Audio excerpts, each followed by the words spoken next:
the opposition of Umar ibn al-Khattab to Islam. Before accepting Islam, Umar ibn al-Khattab was one of the most fierce and vocal opponents of the new religion. His resistance wasn't just passive disapproval, it was active, driven by deep loyalty to the Quraysh tribe, devotion to tradition, and a strong sense of pride in the religion of his forefathers. His journey from fierce opposition to becoming one of Islam's strongest supporters is one of the most powerful transformations in Islamic history since. Background: Umar's personality and status. Before Islam, Umar was known in Mecca as a powerful, respected, and formidable man. He came from the Banu Adi clan of Quraysh and held the position of ambassador and arbitrator in tribal disputes.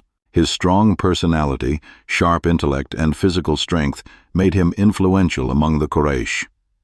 He was known for being highly literate, unlike many of his peers, a firm follower of the religion of his ancestors, a man who valued unity, tradition, and tribal honor.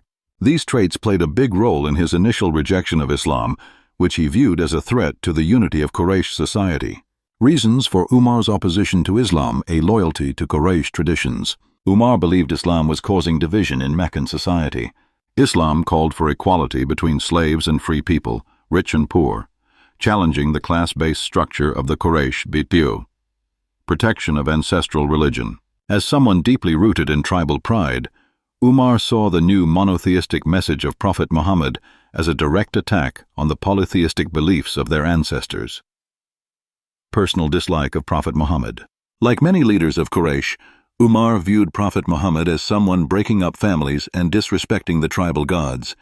This fueled his anger and opposition. D. Political and social fear. The early Muslims were mostly from the weaker segments of society: slaves, the poor, and women. Islam's rapid spread threatened the existing power structure that benefited men like Umar. Actions against Islam and Muslims. Umar actively persecuted Muslims during the early years of Islam. He is reported to have publicly insulted Muslims and the Prophet, physically abused some of the weak converts, plotted to kill the Prophet Muhammad in an attempt to end the chaos Islam was creating. According to one narration, his hatred grew so intense that he decided to kill the Prophet himself. With his sword drawn, he set out to fulfill this mission, but something unexpected changed the course of his life forever.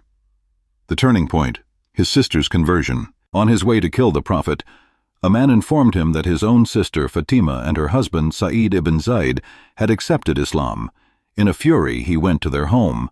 When he arrived, he heard the recitation of the Quran from Surah Taha 21-35. After a confrontation and physically assaulting them, he calmed down and asked to read what they were reading.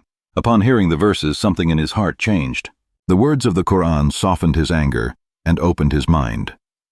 Acceptance of Islam. Soon after, Umar went to the house of Al-Arqam, where the Prophet and some companions were secretly gathering. He knocked at the door, and when he entered, he declared his acceptance of Islam. His conversion shocked the Quraysh. One of the staunchest enemies of Islam had now become one of its most powerful defenders. The Muslims, who had once worshipped in secret, began to practice more openly with the backing of Umar. Conclusion: from enemy to ally. Umar's opposition to Islam was fierce, sincere, and rooted in pride, fear of change, and love for tradition. But when the truth reached his heart, he didn't hesitate to abandon his old beliefs. His story is a powerful example of how even the strongest opponent of truth can become its greatest champion. After accepting Islam, Umar became known as Al-Faruq, the one who distinguishes truth from falsehood, and would later become the second caliph of Islam, playing a key role in the expansion and strengthening of the Muslim Ummah.